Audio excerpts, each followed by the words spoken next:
Bueno, entonces vamos a empezar. Aquí tenemos a nuestro tío Edison, Thomas Alva Edison.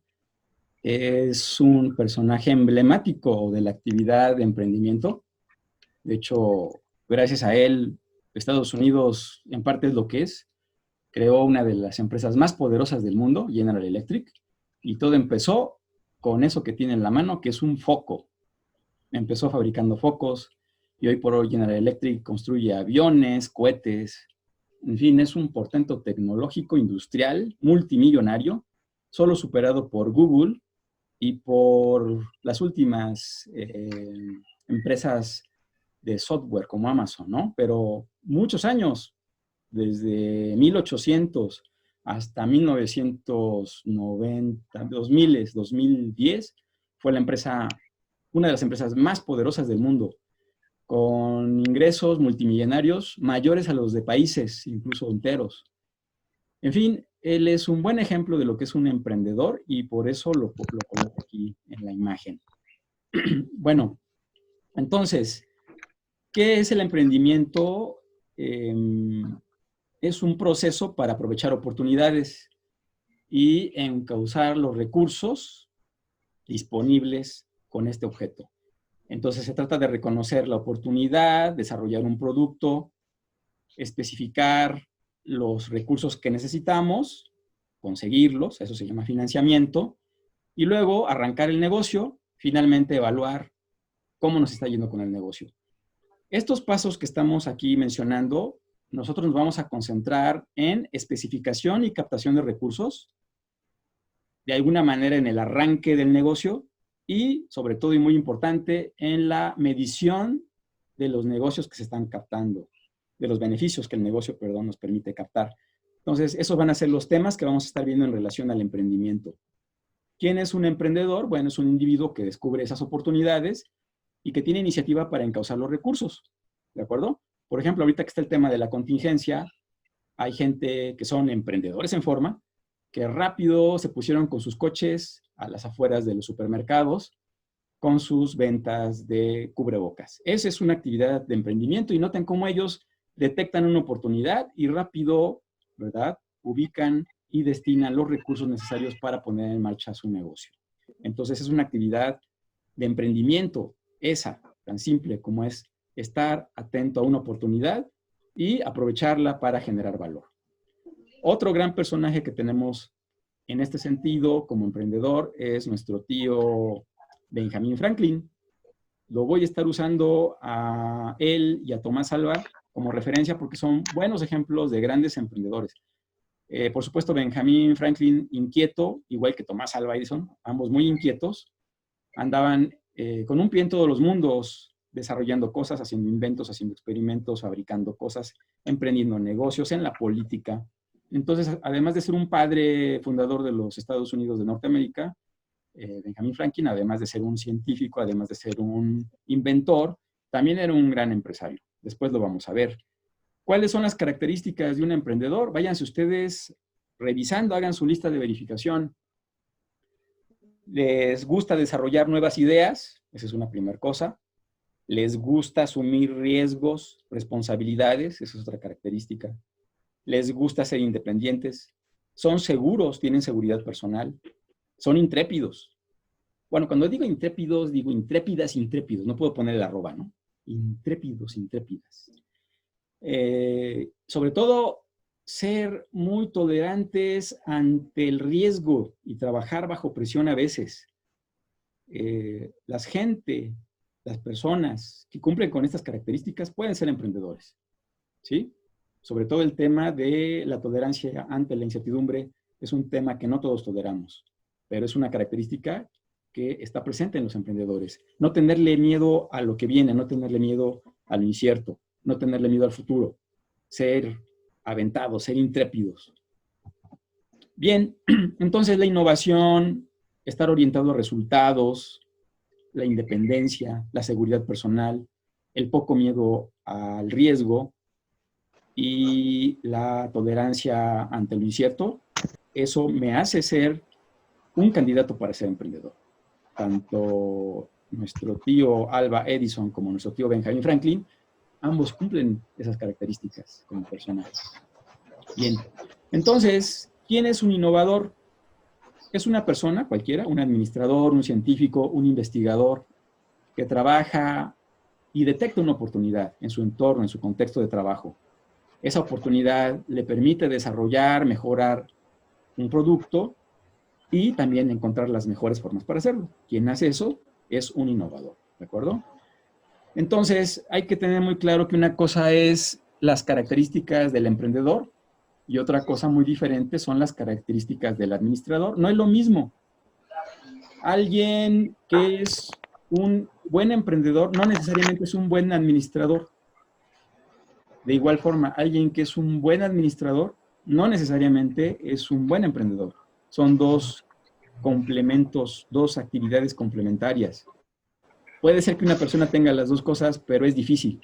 Entonces, un emprendedor es el que arranca el negocio, es el que busca los dineros, es el que pone en marcha el negocio. Si él no es un buen administrador, tiene la obligación de conseguir un administrador para que lleve el curso de su negocio. Aline, ¿puedes apagar tu microfonito, por favor? O alguien que tiene el micrófono abierto lo puede hacer. Ahí está, creo que sí era ella. Bueno, entonces decía yo, quien es un buen emprendedor no necesariamente es un buen administrador y viceversa. Quien es un buen administrador no necesariamente es un buen emprendedor. Son cosas diferentes.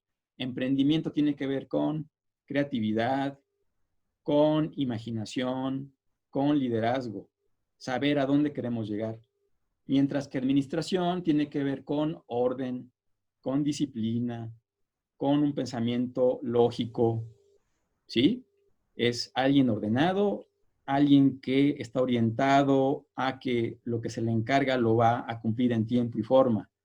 Entonces yo podría hablar en forma de una metáfora.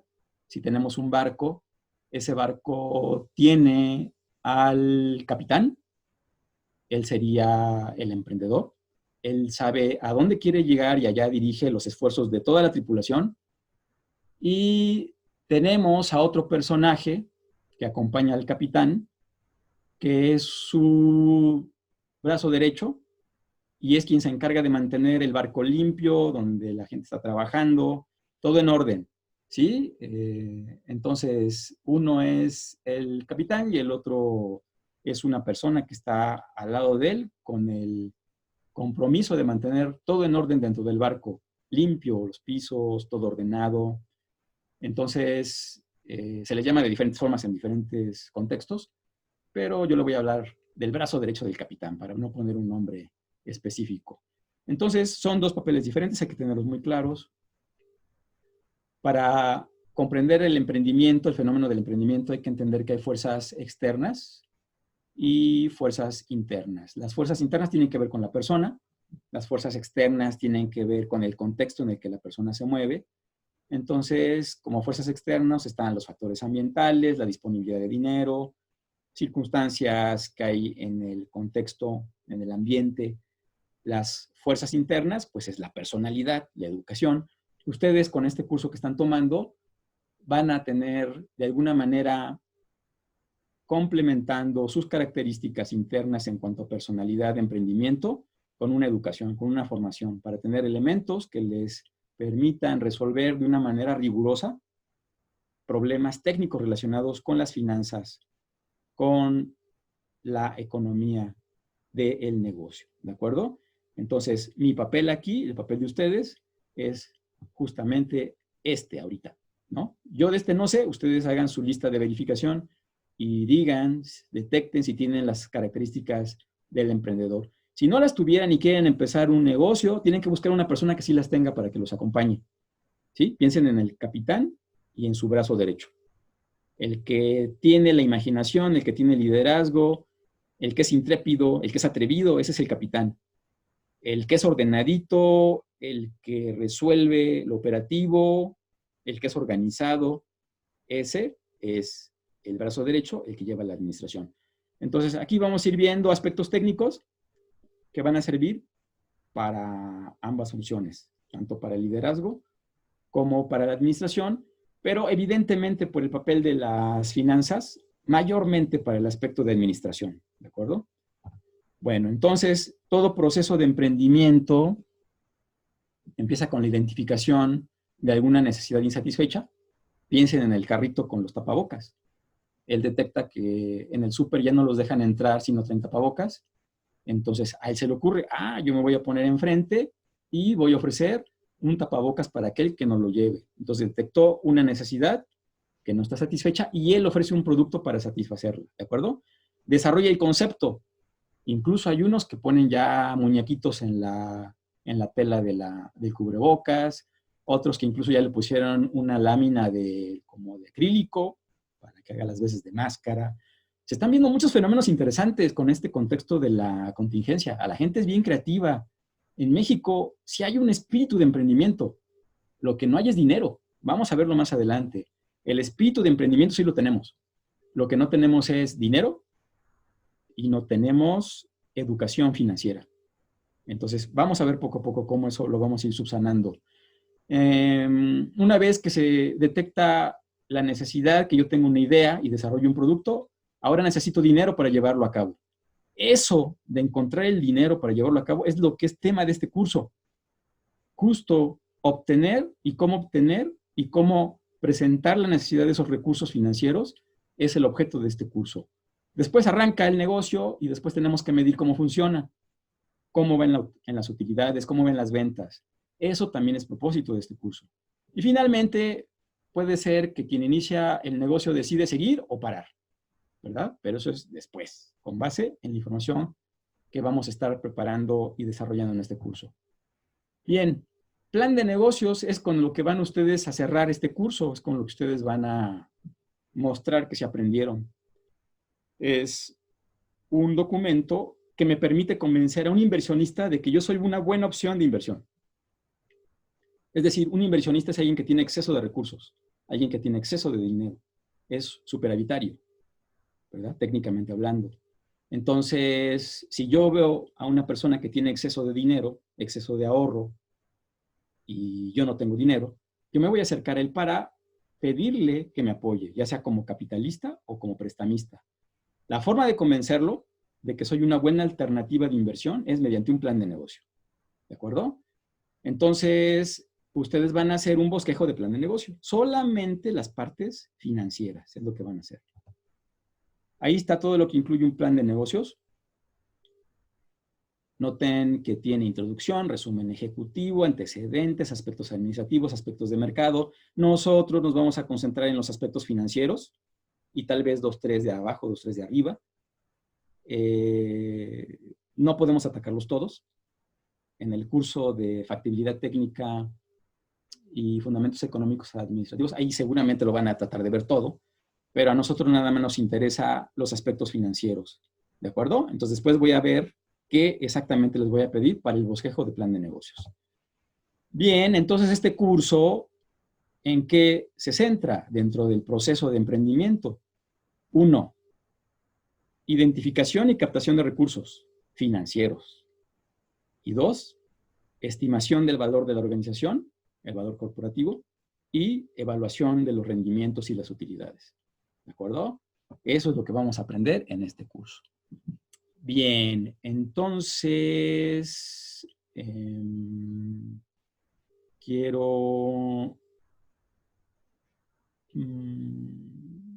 voy a seguir porque si no pierdo el hilo. Y aprovechando que ya llegue a la segunda parte, voy a continuar con eso. Estamos en buen tiempo. Son las 15:38 horas, perfecto. Entonces, voy a continuar para no detenerme. Bien. Ustedes ya estudiaron los capítulos 1 y 4 de el curso en línea que yo desarrollé. Entonces, tienen un propósito que lo hayan leído, no es casual. Es que ahorita ya nada más voy a usar lo que ahí expliqué. Porque si me pongo a explicar aquí lo que ahí expliqué, nunca voy a acabar y tenemos solamente 9 semanas. Esa es la razón de que sí tengan que hacer sus tareas, es por su bien. Es para que ahorita aprovechen lo que voy a explicar. Los que lo hicieron van a aprovechar muy bien esto que voy a decir. Los que no lo hicieron van a trabajar doble. porque primero no me van a entender del todo y dos, no van a aprovechar como debieran aprovechar lo que voy a decir.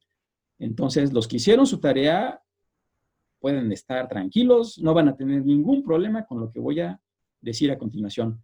Los que no le hicieron probablemente no entiendan muchas cosas, señal de que tienen que hacer las tareas como se las pido. Entonces, vamos a empezar. Este curso habla de la generación de valor económico. Es decir, de invertir un peso y de ese peso que yo invierto, obtener 2, obtener 3, obtener 4 pesos.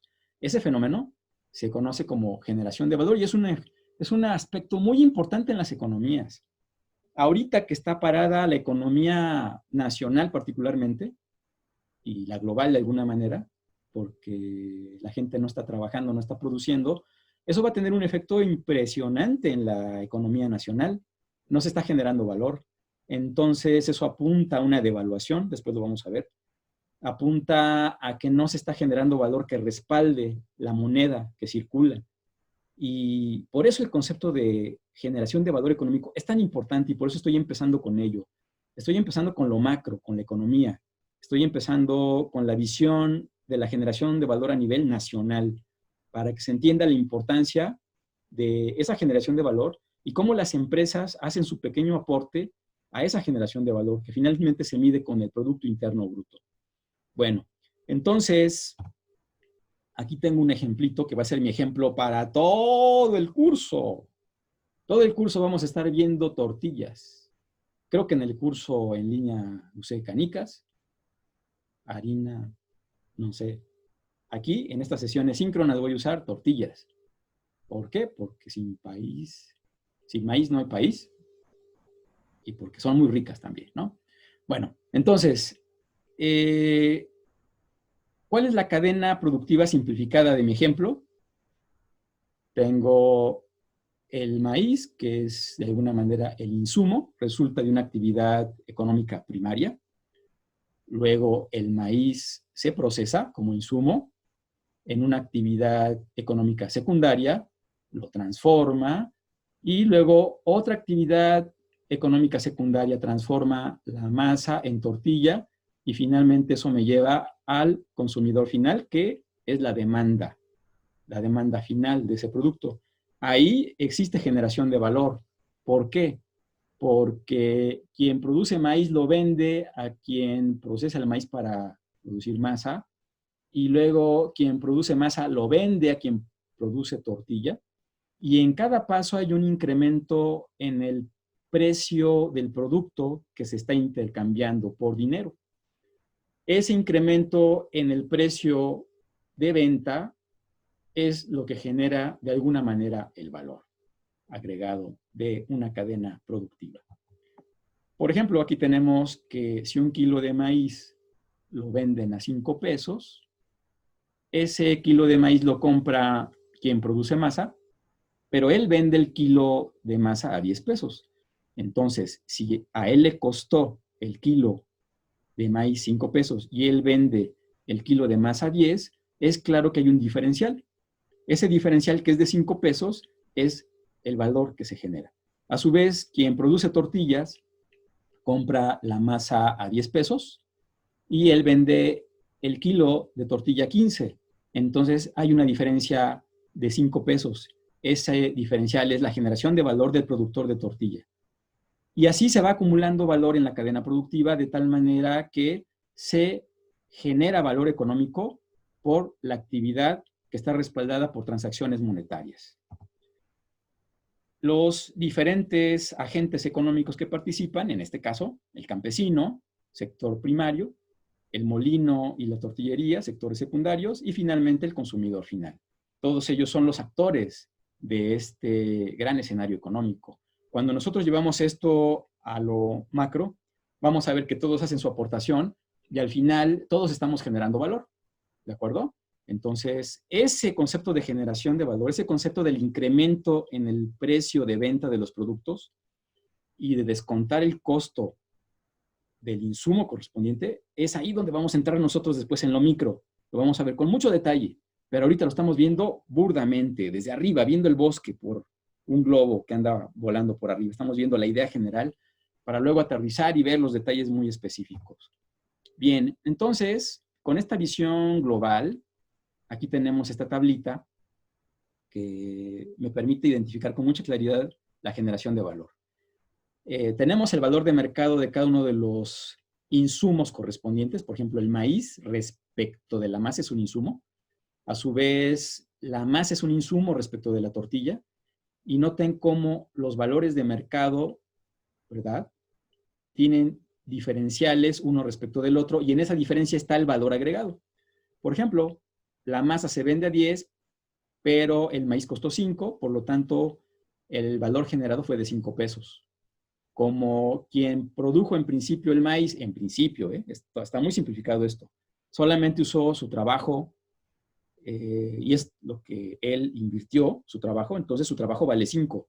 En principio, él no le designó recursos monetarios a un proveedor de algo, ¿verdad? Solamente entre comillas, es muy simplificado este ejemplo. Y por eso directamente el valor generado es precisamente el valor de mercado de su producto. No así todos los demás, que sí tienen que realizar una erogación para los insumos, entonces tienen que ser la diferencia entre el precio de venta de su producto respecto del costo del insumo que usaron. Y bueno, entonces vemos que la suma de los valores de mercado de todo lo producido en un país es lo que se conoce como producción bruta. Mientras que la suma de los diferenciales de precio-costo, el valor agregado, eso se define como Producto Interno Bruto. Entonces, la suma de la riqueza generada en un país por todos los sectores, por toda la población en un país, eso genera el valor que un país está produciendo. Y ese monto económico de lo que produce todo mundo como valor agregado es lo que se conoce como Producto Interno Bruto. Y el monto total de ese Producto Interno Bruto es lo que respalda la moneda. Nuestro peso vale y está respaldado por toda la producción Producto Interno Bruto, es decir, la suma acumulada de todos los valores generados en las cadenas productivas. Todos esos montos al final se suman al Producto Interno Bruto y eso es lo que respalda la moneda. En la medida que no haya generación de valor, entonces la moneda empieza a bajar de valor. Ese es el concepto que está detrás, ¿de acuerdo? Bien, entonces, ¿por qué es probable que venga un fenómeno inflacionario pronto? Desafortunadamente, en nuestro contexto, ahorita como están las cosas, y qué mal ejemplo, porque es real, gran parte de la población no está produciendo. Entonces, la generación de Producto Interno Bruto no va a poder respaldar a la moneda y entonces va a perder su valor porque va a haber más circulante del que está respaldado por una actividad productiva y entonces va probablemente a presentarse un fenómeno de inflación y de devaluación porque están correlacionados. La inflación tiene que ver con el mercado local, la devaluación tiene que ver con el mercado global. La inflación tiene que ver con mi capacidad de compra local. Mi dinero ya no vale tanto porque no está respaldado por una actividad productiva. Entonces puedo comprar menos. Pero este mismo peso que está devaluado localmente, ¿verdad?, por un proceso de inflación, también está depreciado a nivel internacional respecto a otras monedas que son más fuertes, donde sí hay actividad que respalde esa moneda.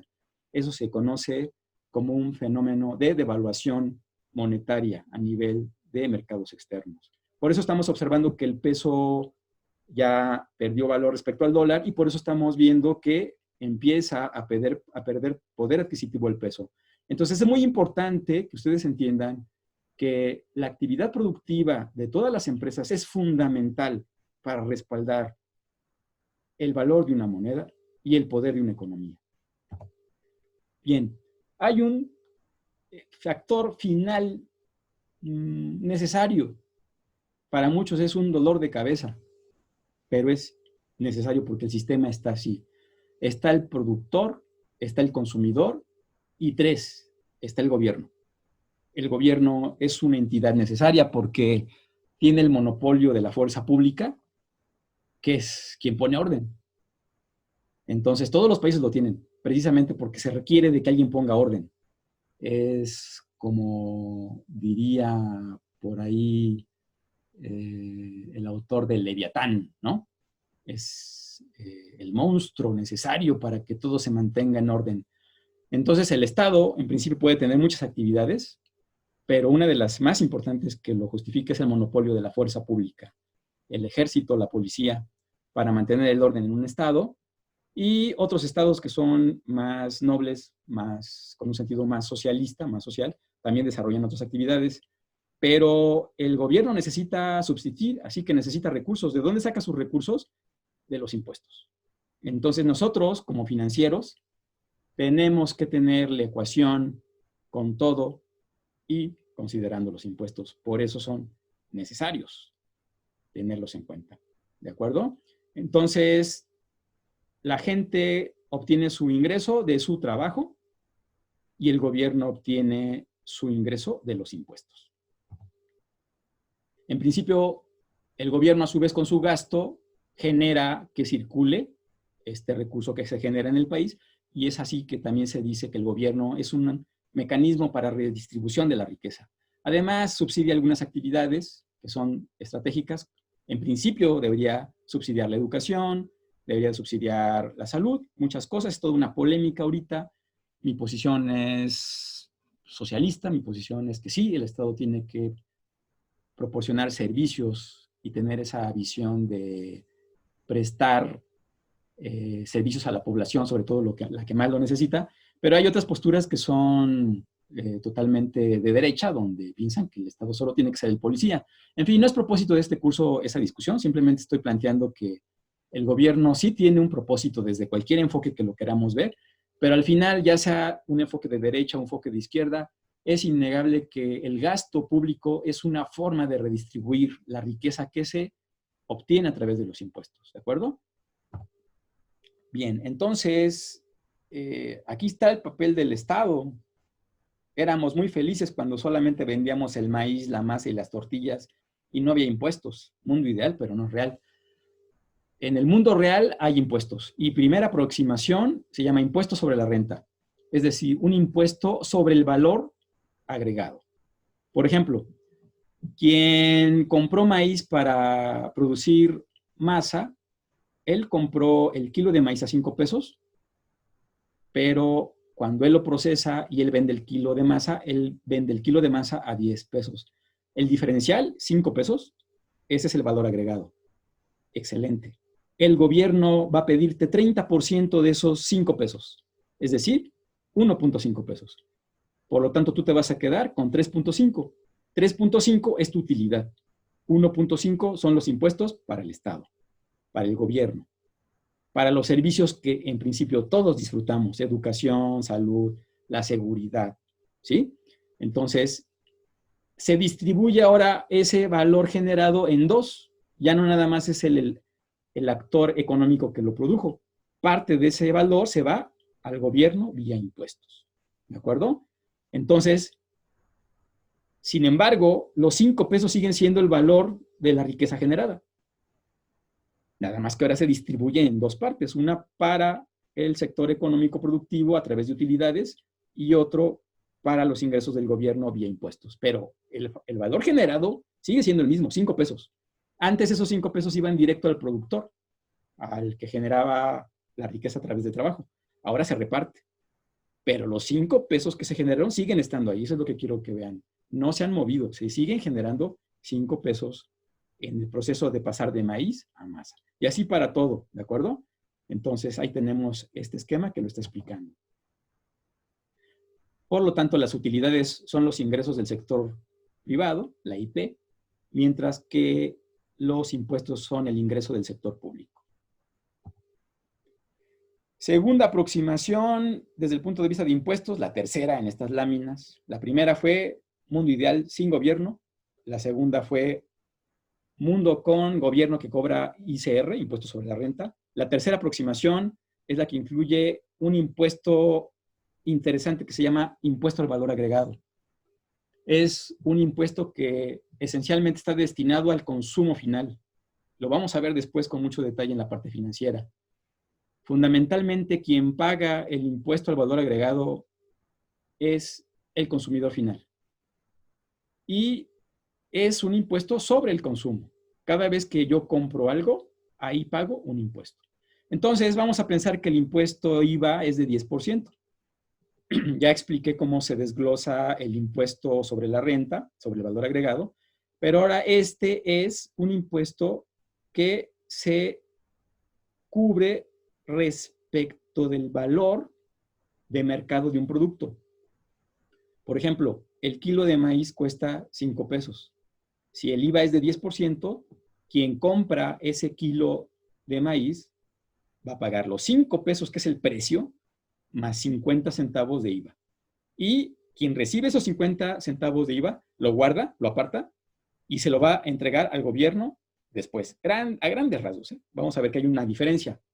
Hay una diferencia porque en realidad, si yo pagué 5 pesos de un precio y pagué 50 centavos de IVA, pero luego yo vendo mi producto a 10 pesos y yo recibo 1 peso de IVA, realmente hay una diferencia entre el IVA que yo recibí, que es 1 peso, y el IVA que yo pagué, que son 50 centavos, y lo que yo voy a entregar al gobierno es esa diferencia de IVAs, es decir, 50 centavos. Lo vamos a ver con más detalle después, ahorita no se preocupen. Pero lo que quiero que vean es cómo ese IVA por pagar, esa diferencia, es la que estoy marcando aquí en esta columna, de tal manera que el gobierno no solo recibe el impuesto sobre la renta, sino los diferenciales de los IVAs pagados y recibidos, y eso es el total de los ingresos por impuestos. ¿De acuerdo? Así que esta lámina ya está pintando muy cercanamente lo que vamos a estar viendo con mucho detalle en nuestros ejercicios financieros a nivel micro. Aquí lo pongo así para que vayan ustedes ubicando los diferentes elementos en la construcción del valor que involucran tanto a la empresa como al gobierno. Entonces, los ingresos del gobierno, pues la suma de los impuestos. El ingreso del sector productivo es la utilidad menos los impuestos.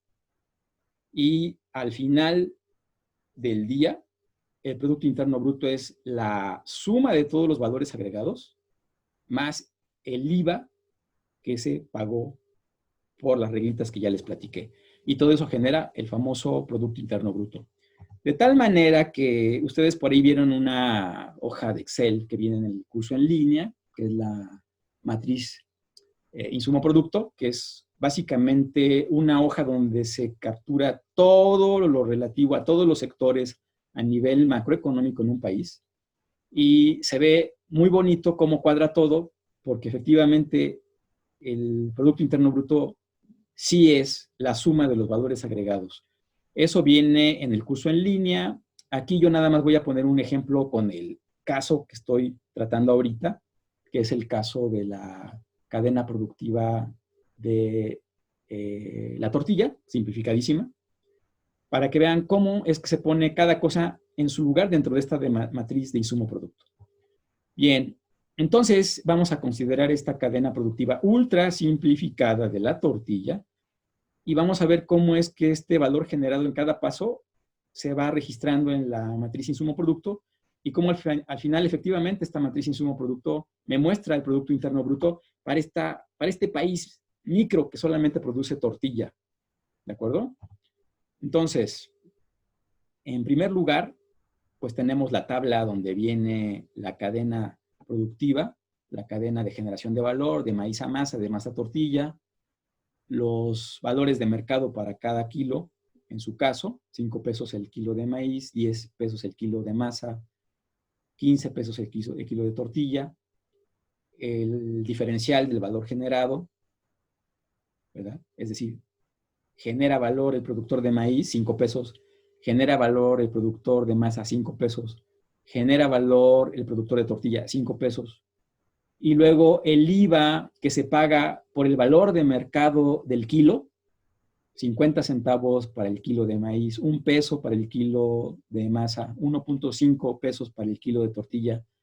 Y luego el ICR que se paga por cada uno de los productores, es decir, el 30% correspondiente de su valor generado.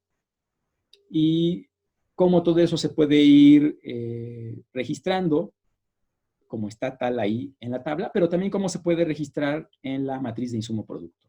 Entonces vamos a ver cómo es esto. Primero que nada, ¿no? El sector de oferta primaria, es decir, los que producen obteniendo de la tierra algo, ¿verdad? Lo van a ofrecer al mercado.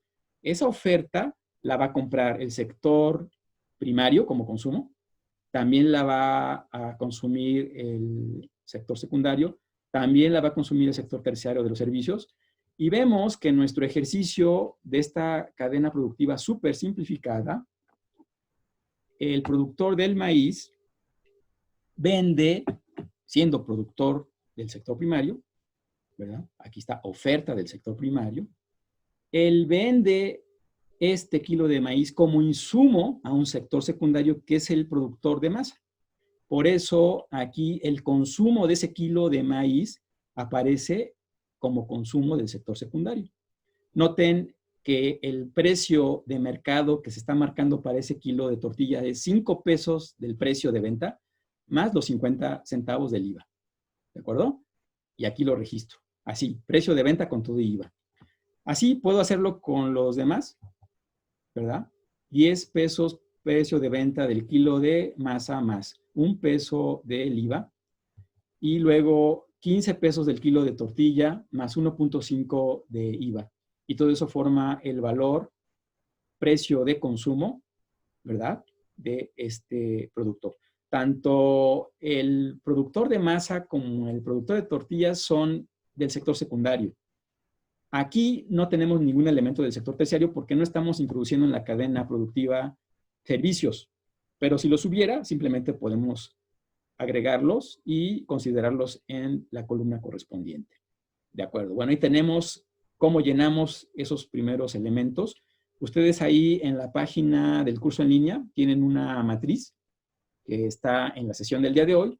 Esa la pueden descargar y pueden experimentar lo que estamos viendo para que vean cómo se va actualizando el valor de la esquina inferior derecha, que es justo la esquina donde se va registrando el acumulado de los valores agregados, entiéndase, el Producto Interno Bruto.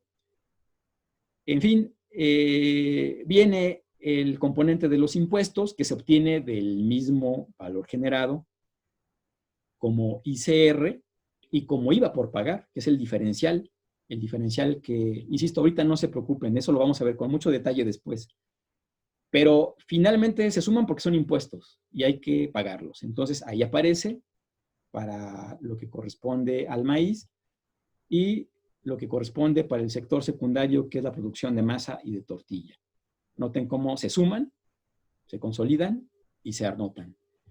Y observen cómo virtuosamente, gracias a esta matriz insumo-producto, efectivamente, la suma del valor agregado, es decir, la suma de los diferenciales de valor generados por la cadena productiva más los impuestos que esto implica, particularmente el ICR que está incluido dentro del valor agregado y el IVA que va adicional porque es referido al precio de compra-venta, todo eso me genera, para este ejemplo, un total de 16,50 centavos, que es el valor generado en esta cadena productiva. Y precisamente el Producto Interno Bruto de esta pequeña nación generadora de tortillas a partir de maíz, su Producto Interno Bruto es de 16,50. Entonces funciona perfecto, funciona bonito.